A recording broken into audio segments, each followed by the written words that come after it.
जय हिंद। तो दोस्तों, आज के इस वीडियो में हम लोग जो है गोरखपुर विश्वविद्यालय के एंट्रेंस एग्ज़ाम से संबंधित कुछ बहुत ही इम्पोर्टेंट प्रश्नों को देखेंगे, जो कि आपके एंट्रेंस एग्ज़ाम में जो है प्रीवियस ईयर में आए हुए हैं। ठीक है, तो यह वीडियो काफ़ी इंपॉर्टेंट होने वाली है, तो वीडियो को शुरू से अंत तक ज़रूर देखें।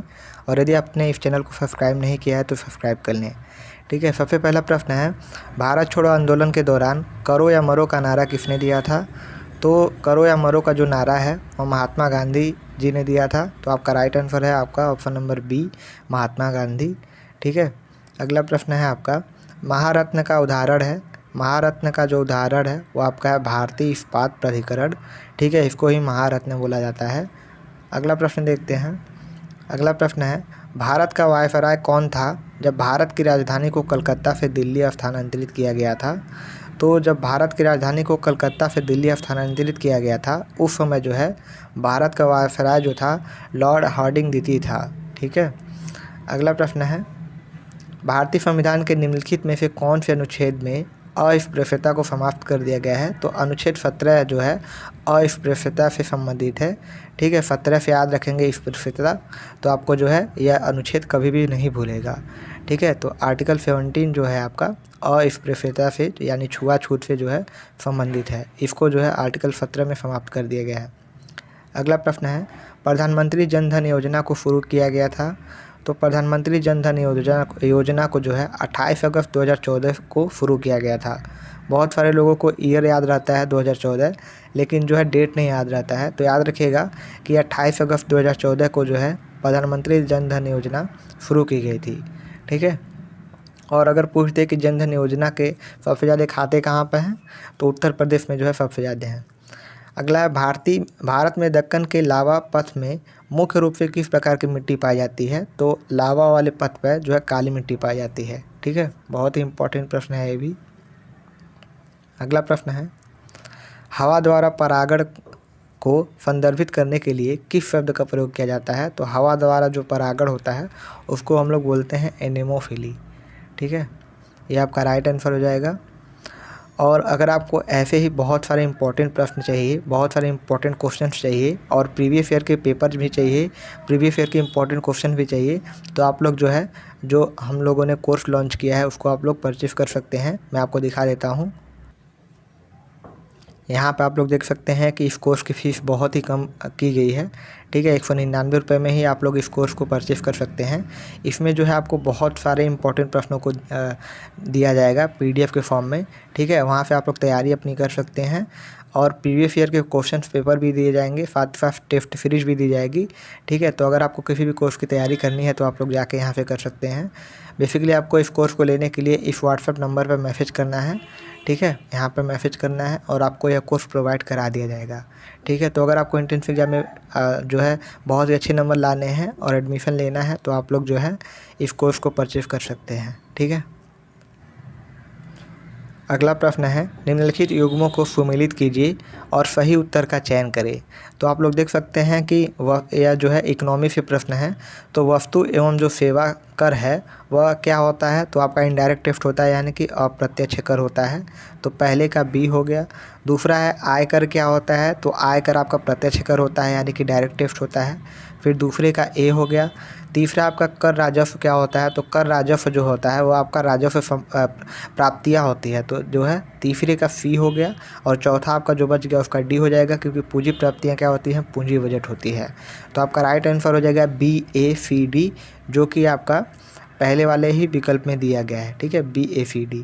अगला प्रश्न देखते हैं, कंप्यूटर का मस्तिष्क क्या कहलाता है? तो कंप्यूटर का जो मस्तिष्क है वह CPU कहलाता है। यह भी इम्पोर्टेंट है। राज्यसभा के सदस्यों का कार्यकाल कितना होता है? तो राज्यसभा के सदस्यों का जो कार्यकाल है वह 6 वर्ष होता है। ठीक है, अगला प्रश्न है, आयोडीन युक्त नमक में होता है, आयोडीन युक्त नमक में जो है पोटेशियम आयोडाइड होता है। ठीक है, यह भी बहुत ही इंपॉर्टेंट प्रश्न है और आपके DDU के एंट्रेंस एग्जाम में पूछा गया है।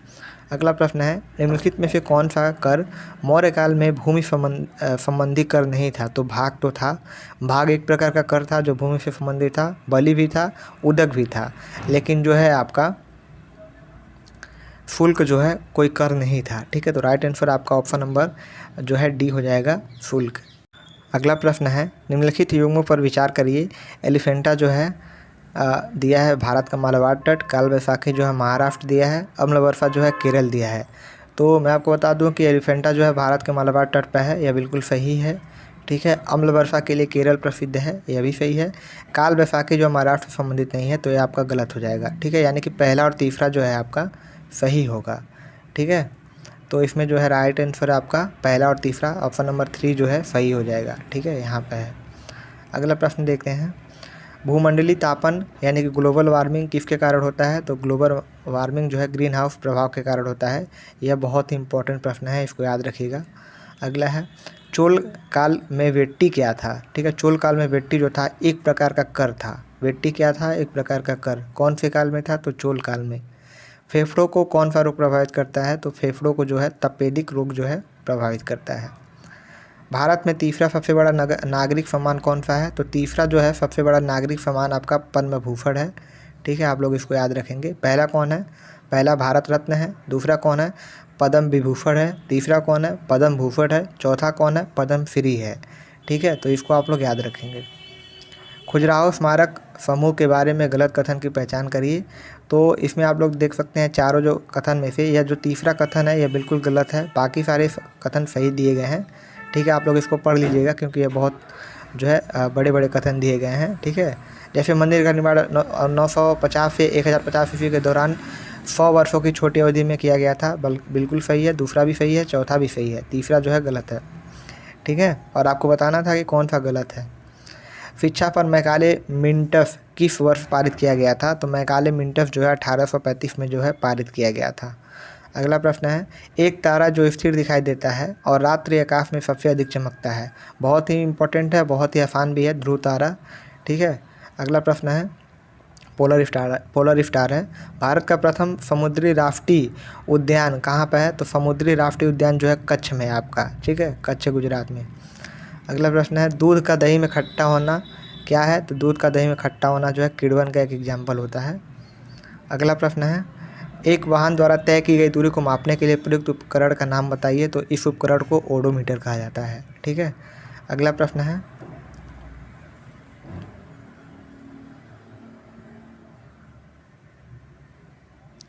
वैशाली निम्न में से किस महाजनपद की राजधानी थी? तो वैशाली जो है वज्जी की राजधानी थी। बहुत ही इंपॉर्टेंट अभी प्रश्न है, 16 महाजनपद से प्रश्न आता ही आता है। ठीक है, अगला प्रश्न है, चौरी चौरा कांड बहुत ही इंपॉर्टेंट है, 1922 में हुआ था गोरखपुर में, और यह बहुत ही इंपॉर्टेंट प्रश्न है। तो यह आपके गोरखपुर विश्वविद्यालय के एंट्रेंस एग्जाम में आता ही आता है। ठीक है, तो अगर आपको इससे भी इंपॉर्टेंट प्रश्न चाहिए और आपको अगर एंट्रेंस एग्जाम में बहुत ही अच्छे नंबर लाना है और एडमिशन लेना है तो आप लोग जो है कोर्स को परचेज़ कर लेंगे। ठीक है, इस वीडियो में इतना ही। अगर आपके कोई भी सवाल हो तो आप कमेंट में पूछ सकते हैं। तो मिलते हैं आपसे अगली वीडियो में। Thank you so much.